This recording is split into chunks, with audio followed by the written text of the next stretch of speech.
Hi there, this is Kevin Reeve with Information Technology, providing a brief overview of unified messaging.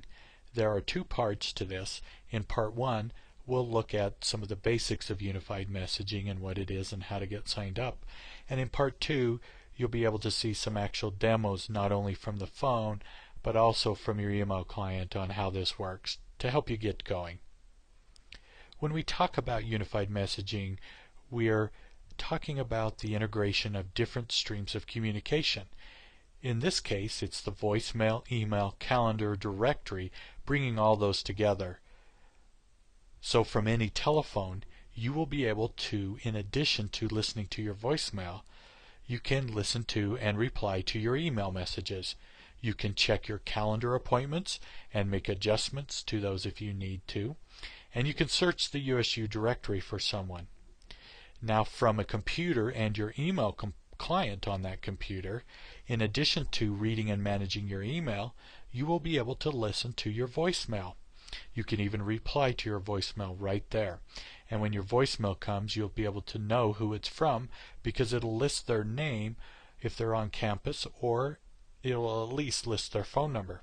You can receive notifications of missed calls, and like you can do now, you can check your calendar appointments, and you can also search the USU directory for somebody. Our current Octel voice messaging system has reached its end of life, and so it needs to be replaced.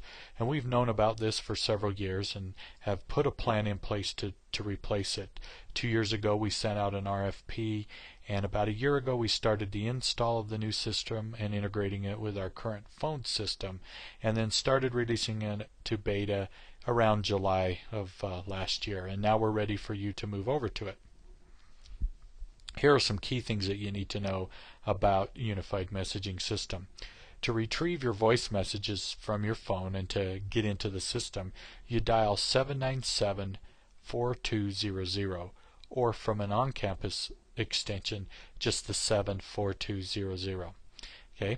Once you sign up for Unified Messaging, you will receive an email with your new PIN, and you'll be able to dial in to 797-4200 to change your PIN to something you can remember or something you would like. And PINs have to be a minimum of 5 digits long, but you can make them much longer, so you can choose something that's easy for you to remember. Unified Messaging costs $5 per month, and we recommend that people within the same administrative office move at the same time, so forwarding and other features on those phones will continue to work. Now that just really applies to like front offices of departments.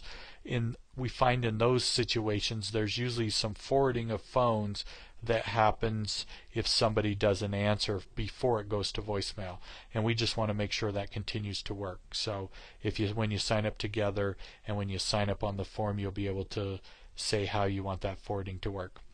And you need to know that the current system is going away on April 1st. That's the Octel voice messaging system. So that is the cutoff date, and we would like to have you moved over by March 22nd if possible. To sign up for Unified Messaging, you simply visit it.usu.edu/UM, and you'll be able to find a link to sign up for it. You'll also find a link to tutorials and frequently asked questions, along with some training dates for the face-to-face live sessions that we have where you can come and ask questions.